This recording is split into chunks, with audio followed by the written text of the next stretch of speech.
Halo is a game built around its guns. Every weapon and enemy encounter was handcrafted around the core mechanics developers spent years perfecting. So naturally, I decided to throw that all away. Who needs a bunch of futuristic alien guns when you have two flesh noodles you can slap things with? I started this thinking it would just be a quick and easy playthrough. It was not.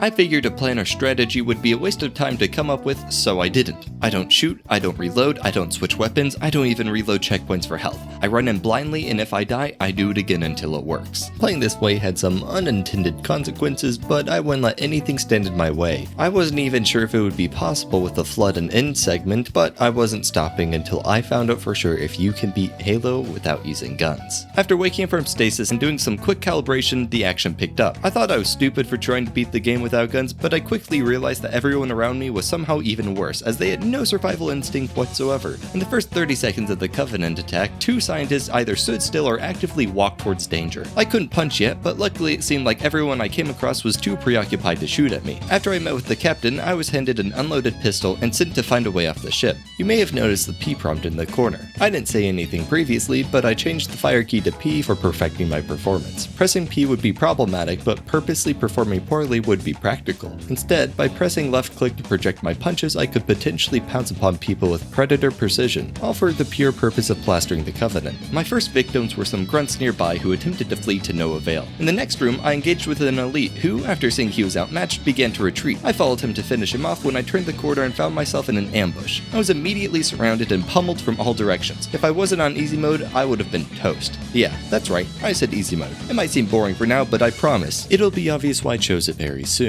After getting out of that mess, things calmed down and I was already the most effective killing machine on the ship, slapping anything that got in my way. Even a group of 6 Covenant materializing before my eyes wasn't enough to slow me down. As the fabric of reality started flickering around me, I got to an escape pod and started my descent towards the Halo. All my fellow soldiers buckled up as we were about to impact the ground while I stood up like normal. After the crash, it appeared that all my friends had died brutally while I made it out without a scratch. After spawn camping a Covenant dropship, I made my way to some human survivors. After clearing out the forces attacking them, I may have let my curiosity get the best of me and slugged one of the soldiers in the face. That killed him instantly, and then the others got mad at me for, some reason, so I had to kill them too. War truly is hell. Ooh, a warthog. Unfortunately, this ride came with a passenger manning the turret, and I couldn't have someone using that thing while I'm joyriding, so I made the tough decision to blow him up. Master Chief, do you mind telling me what you're doing in that warthog? Sir, running over children. After clearing a strange room I found, I wasn't paying attention and soared off a dead end into the abyss. Lucky me, now I had to take out all the enemies again. And then what did I do? Literally the exact same thing. Looking back at the footage, there is zero reason for me to have done that, so I don't know what was going on. Well, surely now I would use my brain and not fall to my death in a very avoidable manner, right? I have bad impulse control. You know what they say, 4th time's the charm. Now that I could get across the gap that claimed my life so many times, I made it back outside on the opposite end of the structure. I needed to gather survivors so we could mount a resistance against the Covenant forces, so I set off with that in mind. After a lot of walking around, I located a few patches of forces that I rescued before getting evac. Now that we had a good number of troops, it was time to go on the offensive. The biggest threat were the turrets that would constantly be shooting high damage rounds at me that I would need to dodge before blowing them up with grenades. I accidentally exploded myself right before a checkpoint, so until I found a health pack, I was incredibly vulnerable. And this showed, as I struggled to get past just a few enemies in a single turret shooting at me. Even if I made it past that, there was a lot more to get through before the next checkpoint, so I just had to rely on my teammates to pick off the ranged units. I eventually stumbled upon an invisibility power-up which got the heat off me, so I was able to progress. I was face to face with a turret, but luckily it couldn't see me, so it would be a breeze to take out. Or at least it should have been. Turns out that the blast from the turret had janky collision, so I could be attacking from behind and still explode when it fired.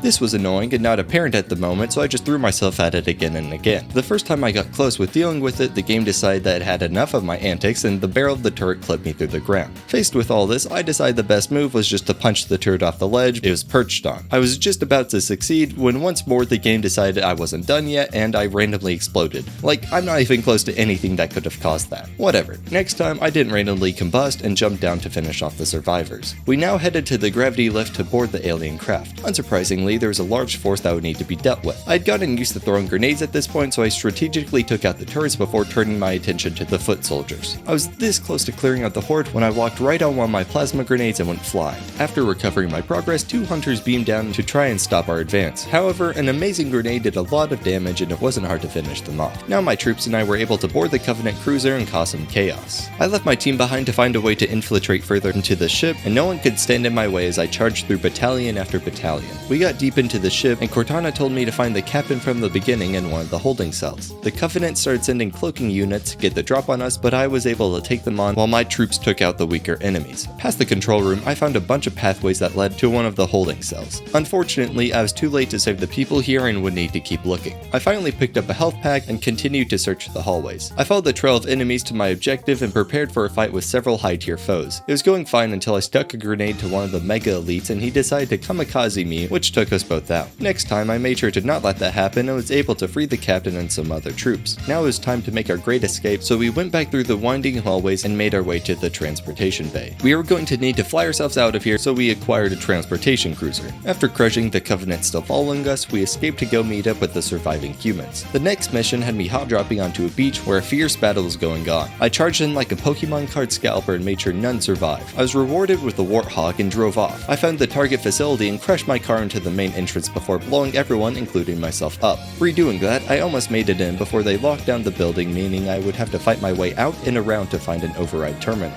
Looping around the island, I got to a spot where my Warthog couldn't fit through and dismounted to explore further. After a quick run-in with some hunters, which ended very poorly for them, I found an alternate entrance and made myself known. Inside was the terminal I was looking for, and after yet another loop around, I made it back to the door that had originally stopped my progress. I charged through the station forces and was able to get a few free kills with some back shots before I was noticed and attacked. It wasn't difficult cleansing the building of alien scum, where I was then able to find a large map and charge out with some killer background music spurring me on. I made it out and barely avoided getting blown up before reaching a transportation ship and getting out of there. It dropped me off at another installation where I rampaged through the halls feeling unstoppable. I popped out on a snowy plain that was swarming with friends and foes alike. I got in a tank and made my way to yet another alien building. I was pretty much invincible while in that thing, so I just drove around making anyone near me either jump to their death or get run over by a 50-ton killing machine. It was also really fun to watch the ghosts go flying if they hit me head on. After killing Michael Jackson and flying off a cliff, I went deeper into the chasm and made my way to disable some enemy guns stopping reinforcements. They were defended by swarms of infants, but I didn't let them stand in the way of justice and took them out with cold efficiency. There was a lot of walking ahead of me, which was kinda boring, so I just started ignoring all the enemies not directly in my way. I went deeper and deeper into the chasm until I emerged with a wraith right in front of me. I took it for a flight and somehow managed to squish myself when I got out. After not doing that, I breached the nearby structure and made it to the control center for the Halo ring. Cortana started tweaking out about what the ring could do, so I skedaddled to stop the captain from releasing something horrible. Deploying in Vietnam, I started tracking the captain through Covenant forces. Hallway after hallway, I got closer to my objective, but something was off. I even found a belligerent soldier who opened fire on me, but I already have experience dealing with humans, so I put him in his place. Behind a door, I found several more bodies and a recording of what happened, and it showed the biggest threat to this challenge. Introducing the Flood, a parasitic alien race that specializes in swarming their prey by the hundreds. The Covenant might not have been a big issue, but now I was in over my head. I needed to leave now, but as I backtracked, I found countless infected already swarming the building. It was a maze to get out, where every corner had new surprises to deal with. Even the Covenant were getting overrun, and I was barely holding on. Turns out that trying to melee a race of beings that thrive off of close quarters doesn't go well. Eventually, I managed to escape up an elevator and met with some very concerned soldiers. I decided it wasn't worth sacrificing myself to help them, so I booked it towards safety when I was randomly teleported away. This little drone wanted my help to get rid of the Flood, but that meant I was now in a building that had already been taken over. Even worse, a large number of the Flood now had guns, and there isn't much worse than turning a corner and being lit up by 10 different guys. There was also bloated enemies now that would explode doing massive damage and release more of the little ones. This level was a long haul where I traveled door to door waiting for my robot buddy to unlock them while hordes of infected chased me and came from every gap in the building. At the start it was manageable if I was careful, but the sheer amount that started showing up later caused me to start hiding for my life and praying they didn't find me while the doors were being opened. After many deaths, I snagged my way to the data core cord and was thankfully teleported to safety. I was just about to activate the ring before Cortana intervened and revealed that doing so would destroy all life in what historians would refer to as a large-ass area. Deciding not to do that, although it would have saved me a lot of time, the robotic security force turned on me. Arguably, these were worse than the Flood or the Covenant because they just flew around and shot lasers. That meant I really couldn't do anything about them except hope to stick them with a grenade, but luckily killing them was not required to progress. I made it outside once more and commandeered a wraith to start the process of destroying the ring. I needed to take out several stabilizers that would be heavily guarded. The first one was nearby and wasn't terrible to take out. The second, however, had forces of all varieties in the way, so getting there was a nightmare. After 10 minutes of barely scraping by, I got to the checkpoint where the moment I turned a corner, a Flood soldier with a rocket launcher would blow me to bits. I couldn't bait him out either because there was a large battle happening right behind me which would claim me if it didn't. After some experimenting, I figured out that a well-placed sticky bomb could blow up the Flood while letting me get by. It took me a few tries, but eventually I pulled it off and now was very close to the second stabilizer. After flying up to it and ignoring the surrounding chaos, I only had one more to destroy. It felt like everything still alive on the ring was now trying to stop me, and I had to deal with Flood ambushes and Covenant armadas at the same time. My third stop was quite far away, and I couldn't find a ship to fly to it. The only option I saw at first either crashed into me for some reason, or got blown up in an attempt to take the pilot out. This is Frank, the friendly Flood. He lost his arm in the war, and now he has nothing to do. What's that, Frank? Less than 1% of them are subscribed? Well now, hopefully they do the right thing and fix that. Yeah, Frank, it would be awesome if they subscribed. High five! Oh, I hope nobody saw that. It turns out that I was just a bit impatient, and further down the road was a wraith free for the taking, which I did, and flew all the way back to the third stabilizer. I triggered a cutscene where I was then teleported to yet another crashed Covenant ship being swarmed by the Flood in an attempt to save the captain. I fought through the leakage and used the gravity lift to make it inside. I needed to get to the third floor, meaning fighting through dozens of cramped hallways as they filled with the Flood and Covenant on the ship. The bloaters were especially dangerous because if I got body blocked and there was one nearby, then I was toast. Luckily, I was able to use the Covenant as meat shields and skipped most of the encounters without too much of a problem. I found what appeared to be the captain's body overtaken by the Flood parasite, and after clearing out the room, I realized I was far too late. After punching a hole through his brain, I started the long fight back through the hallways. I stole what must have been my 20th wraith, but it was in rough shape, and I crashed and died before getting back. R.I.P. Master Chef. May you punch on in Valhalla.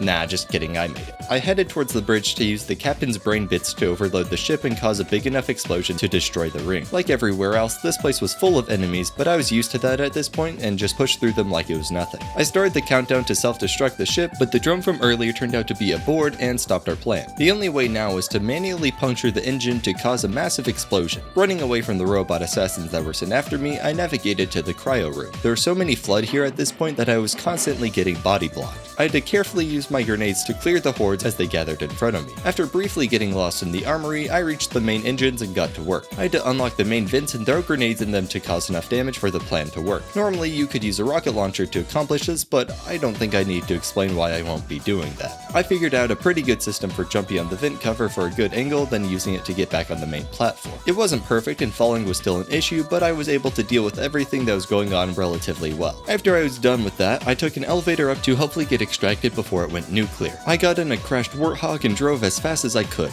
This was a make or break moment because I was unsure if I would need to use the turret at some point, but all I could do was hope that it would be smooth sailing. I got to the extraction point without a hitch, but it was to no avail as I saw what I thought would be my last hope crash right next to me. Right as I was giving up, Cortana told me that there was still one last shuttle further down the ship, so I made my way to my last resort. Ditching my ride, I ran to the ship, ignoring all the Flood chasing me. With no time to spare, I got on and blasted off just in time to see the ring fall apart. I was the only survivor, but I proved that yes, you can beat Halo without using guns. And to any smart Alex in the comments saying, well, technically you used guns as your melee attacks, I wish you a very Merry Christmas and a Happy Valentine's Day. If you like this video, you should check out the 2 videos I made with the same premise but for Doom Eternal. I'll link them in the description below. Thank you so much for watching, and I'll see y'all later.